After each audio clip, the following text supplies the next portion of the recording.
All right. Okay, welcome everyone. I just want to let you know that we have Earlene Buggs on with us today. She is the author of the Woman Law, Life, Love, and Relationships book. And so we're just happy to have her on. I want Nadine to hold the book up for me. And Nadine, just say hi to everybody so they can put you on. Take you off mute. You got to get off mute. Not a rookie at this, I swear. Hi guys, how are you? Hi. Okay, thank you. So yes, I just want her to show the book as Woman Law book. So again, Earlene Buggs is on with us to discuss her book. And I just want you to tell the people who you are and what it is that you do. I'm actually a housewife and a very proud housewife, but my husband and I have owned several businesses for many years. We started out, we had our first Grand Slam in the network marketing industry. So direct sales was how we made most of our money selling a product, a coffee product, actually. And now we've transitioned into the insurance industry and we still do own a technology company as well. So I'm an entrepreneur, but mostly a housewife. You know, I've raised a son at this point, but I have never had to work outside of the home ever since I had Trey. So that was about 24 years old. So, in a nutshell, that's me. Okay, thank you. And I just want to let you know, we are so happy that you joined us. We tried to have you in January, but some things got switched around, so we scheduled you for today. And again, we're Yes. so happy and honored to have you on with us.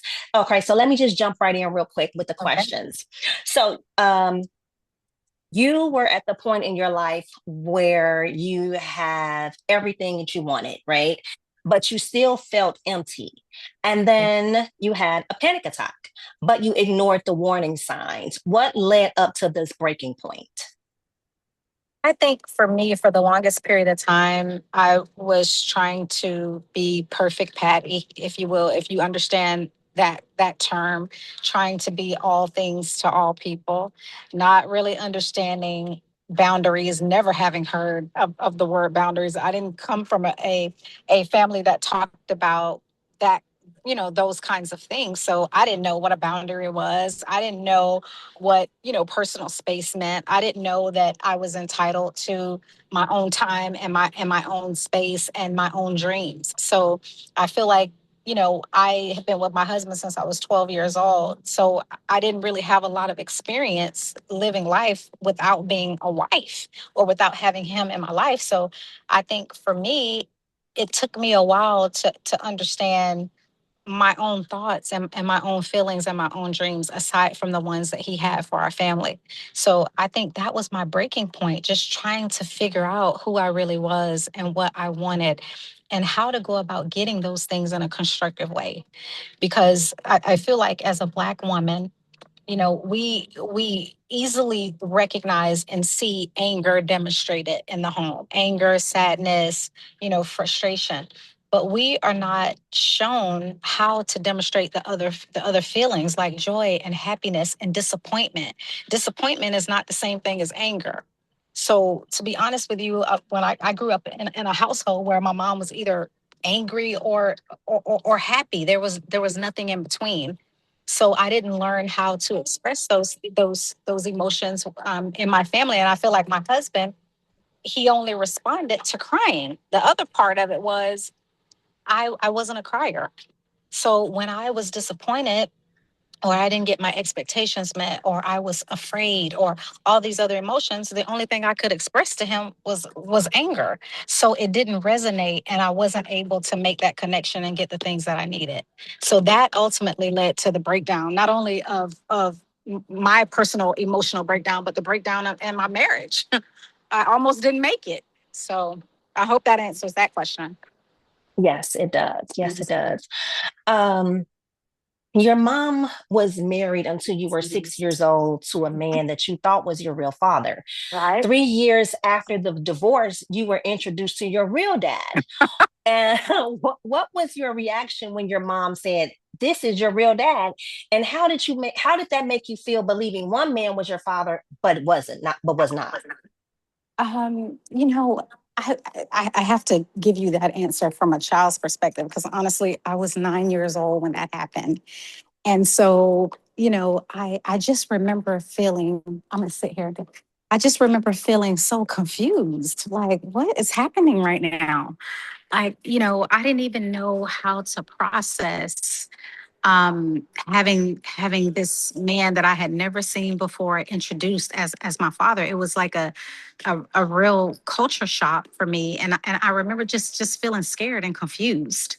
But I will say that as time went on, and being an adult now, and also being a mother, I have come to appreciate the fact that my mom had enough courage to tell me the truth, because I do have many friends right now who lived a lie, well into their 40s and 50s, and then you have a family tragedy, like somebody needs a kidney, or you have some kind of debilitating disease, or somebody dies, and then you find out in a very tragic way that you have been lied to your whole life.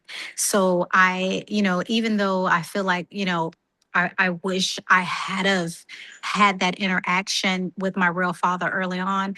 I have to say I applaud my mom for doing things the way that she did, because, my real father was no prize. He's still alive. Her husband was a better father to me than he ever could have been. So I think she thought she was protecting me. And at this point in my life, as a mother and a woman, I really have a lot of appreciation and respect for that. Okay. Um, your mom made you move. Um, Give me 1 second. Let me go to my question. I was scrolling too fast. 1 moment. No, your relationship with your real dad ended quickly because he believed his girlfriend over you due to a lie involving you Um, stealing some money. yeah. Over the years, did you ever reconnect to the man you thought was your father? Yes, well, he spent 14 years in prison. So when he did write to me and stuff in prison, and then when he got out, he knew that my husband and I were well off, so to speak. And he came back into my life, I feel, to just try to use me for money, and to get me to do things for him. And so that connection has never come full circle, because once I made my transformation into in what I'm calling a powerful woman, I stopped feeling the need to hustle for somebody's approval. And I'm not going to trade the best parts of myself to have a relationship with you. I don't care who it is. And that's the stance that I took with him, because he's a narcissist. And so I realized very quickly that the only way to have a relationship with him, I would have to abandon myself, and I just wasn't willing to do that. So no, we don't have the kind of relationship that I would love to have with him, because of who he is. And so it just is what it is. But so the answer is no. But he did reach out to me. He did try. But in my opinion, it was only for his own selfish gain, so that I could do things for him. And I did wind up helping him with a lot of things, but no matter what I did, it was never enough. He always thought Mm-hmm. I should be giving him more, doing him more, and he wanted to compare himself to my mom.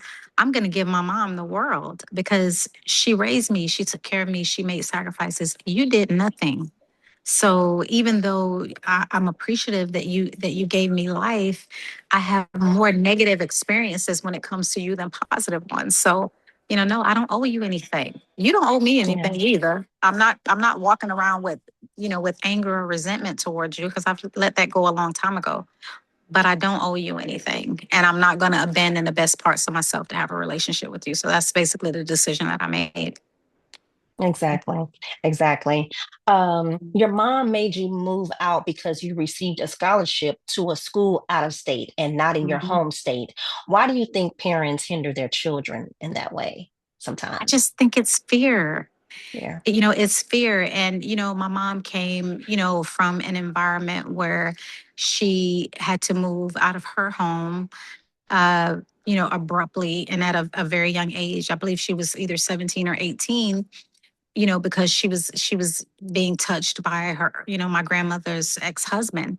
And so I feel like she just wanted me near to be able to protect me. And I feel like a lot of times, I can speak from for myself, women, we just want to protect our kids. And sometimes we don't realize that, we've got to trust God in all things, because keeping your kids close is not necessarily the best thing for them. They've got to get out in the world. You can protect your kids from a lot of things, but you can't protect them from heartache and pain and struggle. And in my opinion, those challenging experiences are the things that made me who I am. So I don't want to protect him from the vicissitudes of life. He's got to have that. That's where character is built. So I think in her defense, she was young and didn't have the right kind of mentorship or guidance. And, I happened to be a little bit older when I had my son, and I was actually in a marriage, you know. So I just feel like my mom didn't have the right kind of guidance or mentorship. Yeah. And you were with your husband for since you were 12 years Since I was old. 12, yeah. That's all of your life. That's Yes. amazing. That is Yeah. amazing. You stated in your book that the reason most people fail at obtaining happiness is because they tend to mistake happiness for pleasure. Can you explain that more? Yes, I can. So the things, hold on one second. Hi, baby. I'm on a call, but I'll be right up. Okay. This is my friend Sonia. It's my baby Trey. I'm sorry, my son just walked That's in. okay. The difference between happiness and pleasure. Happiness to me is the ultimate goal. It is not necessarily waking up every day with a smile on your face and jumping up and down and doing cartwheels and jumping jacks. It is emotional maturity and peace. That's the way that I define happiness. I think pleasure is something we do that is temporary.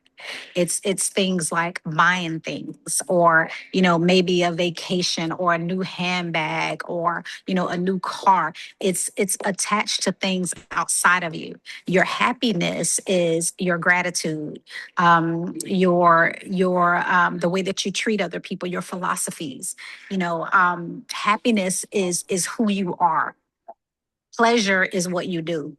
So, in my opinion, I feel like a lot of people do get that confused, and thinking that a temporary purchase or a temporary relationship is going to amount to long-term happiness. Long-term happiness is an inside job.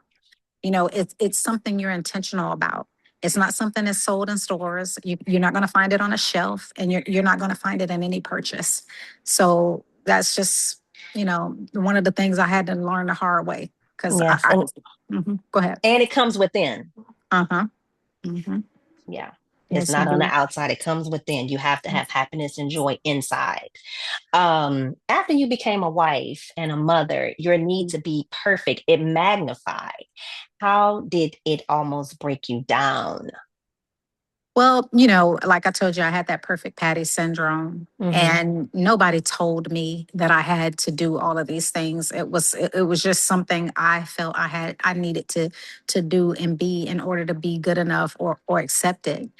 And I feel like once I understood, I don't have to be perfect at everything. I get to fail. I get to be sad. I get to be disappointed. I get to make mistakes.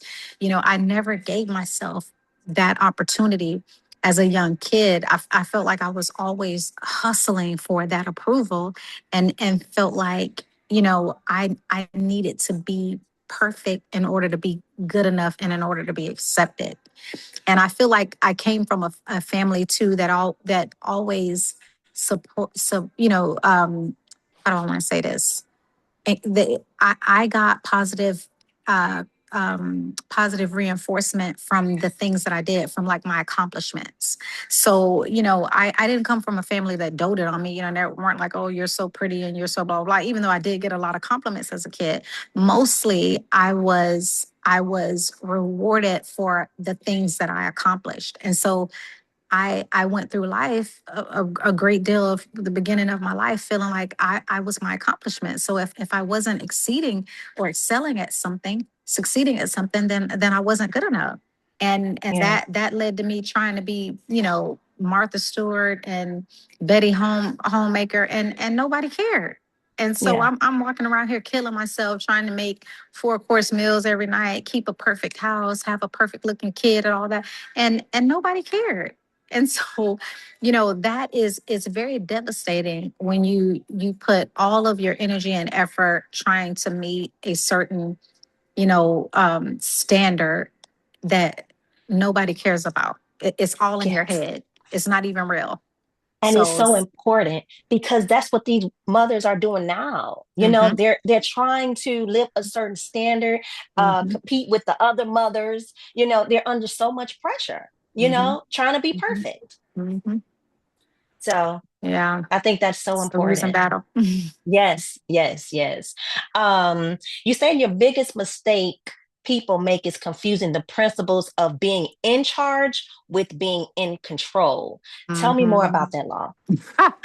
Okay, this is one of my favorite laws because as a black woman, we like to be in control, and it's just the undercurrent is fear.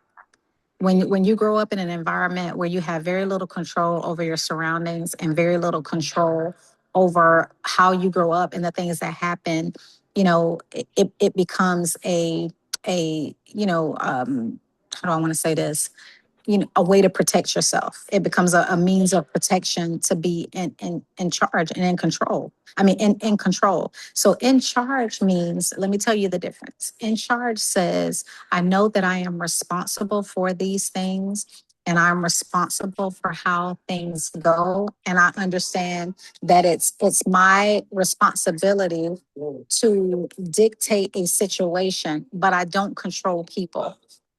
Being responsible for a situation and being in control of others are two different things. And I had to learn that lesson the hard way. And even sometimes now, I have to have a lesson in this because, part of being a humble person is understanding that I have a right to make my own decisions and live my life the way that I want to live my life. And so does other people.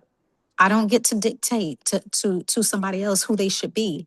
Now, but I am responsible for the ambiance in my home. I'm responsible for the cleanliness in my home. I'm responsible for just the way that things flow in my home. But that doesn't mean that I get to dictate to my family. And so I feel like the answer and the solution to that is humility. When you operate in a spirit of humility, when you understand, okay, when I am in charge, I am here to serve. When I have the spirit of control, I'm here to dictate. That's the difference. Yes. Yes. Because everybody want to be in charge. Like you stated from the beginning, everybody want to be in charge. Um, um, the next question, how important is it for us as women to have a tribe? Oh my God. you know, I have failed in this area so much, but I really have made an honest effort to be the type of friend I want to have. But I'm telling you, I have the women that I have in my life right now have supported me in ways I can't even describe. And so I feel like it's such a disadvantage to be the type of woman that doesn't respect and understand the power of women. You meet those women sometimes like, oh, I don't do women. Yeah, I know that we can be challenging, and we can be fickle and moody and just, I told my friend the other day, my favorite pastime is being a bitch. So, sometimes we're it just is what it is. But that doesn't negate the power and the magnitude of connection with other women. You need it because you need it for your growth. You need other women to hold you accountable. You need other women to teach you things about womanhood that maybe nobody else in your family has ever told you.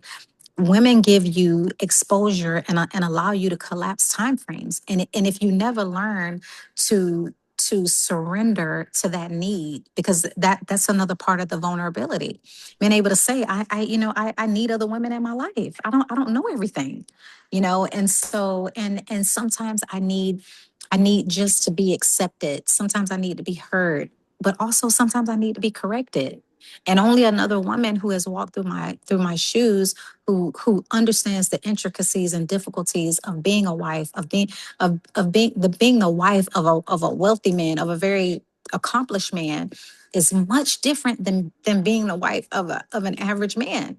So I have the sacrifices that I have had to make in my life to make my life work, to make my family make sense, is just it is incomprehensible to a person who hasn't walked in those shoes. And so I want to do the best job I can at spreading some of that support around. Good, good. Your purpose is your why. You stated on page 153. Your purpose is your why, and your path is your how. Can you explain that to the people?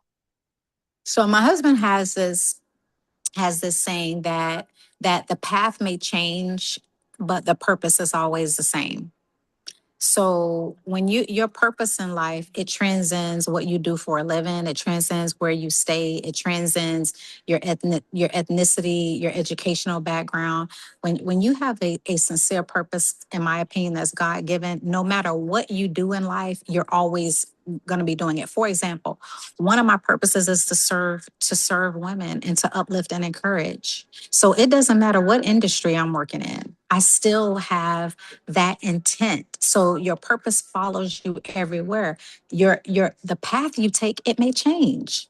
Maybe at one point in your life you're a teacher. Maybe you decide you don't want to teach anymore. Maybe you decide you want to be a trader. But that doesn't change your ultimate purpose. So I think too that when you get so far into identifying yourself at what you do, that there's a danger there, because you're much more than what you do. You use whatever profession you have to serve people when you have the propensity and the capacity to do so. So that's what I mean by that just understanding that your purpose is God given, and it is the number one thing in your life, and it doesn't matter where the path of your life may take you. Your purpose never changes. That's good. That's good. I love it. I love it. Mhm. Um, you stated you are not defined by your past. That is so important because people will always seem to bring up your past. Like Mhm. if you're Mhm. changing or evolving, I remember when you used to do this. I remember back Mhm. in the day, da da da. So Mhm. when you stated that in your book, I said this is so important because people need to know you are not defined. We Mhm. all have a past, correct? We Sorry. all have a past, but people seem to can't get that out their mind. You know what I'm saying? That's all they stuck on is what you used to do back in the day. You stated that Right. And who you used to journaling. be. Yeah. Yes, yes. Another Mhm. point you made, which was very good as well. You stated journaling it helps you to cope with stressful situations. Can you talk on that? Mhm. Well, sure, because it's cathartic in a way, and it also allows you to release the tensions and the stress and the disappointment. A lot of times sickness comes because not because we have challenges, but because we don't release them properly. And so journaling, in my opinion, like the word says, writing makes, I think it was Socrates, writing makes a man exact.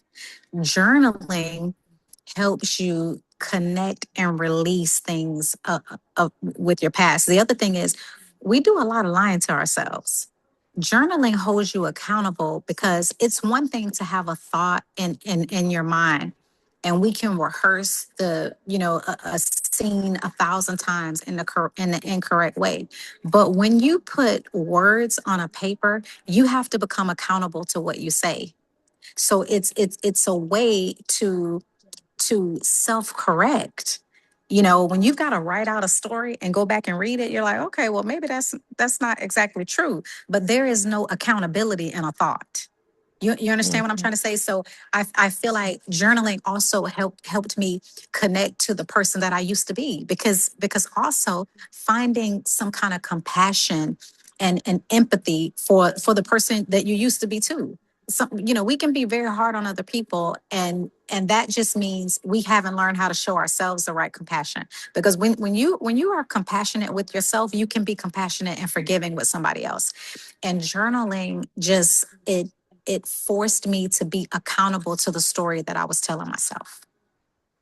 Yes. Yes. Journaling is so important. It's therapeutic. Like you said, it's Mhm. cathartic.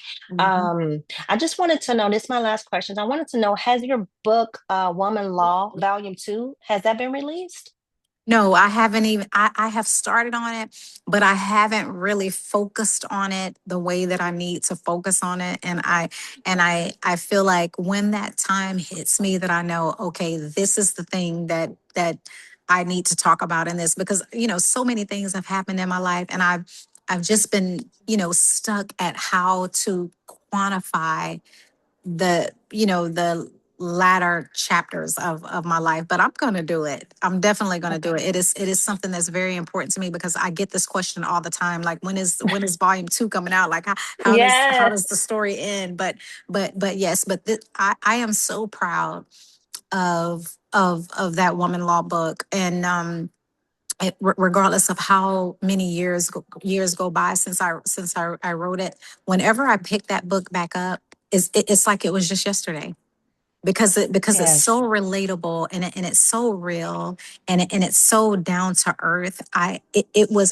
found myself in those pages, and I went through a lot of pushback from my family. My mom was so angry with me because of a lot of things, that I shared the story about the things that we went through.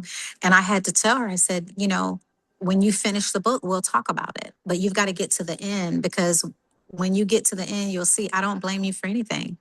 I'm grateful to you. I have so much empathy and respect for the struggle that you had trying to raise me. You did the best you could. And so the humbling part of it, when we hold on to a lot of things, and a lot of the mistakes our parents make. But when you become a parent, you understand this is the hardest job on the planet. And none of us gets a manual at the hospital to tell us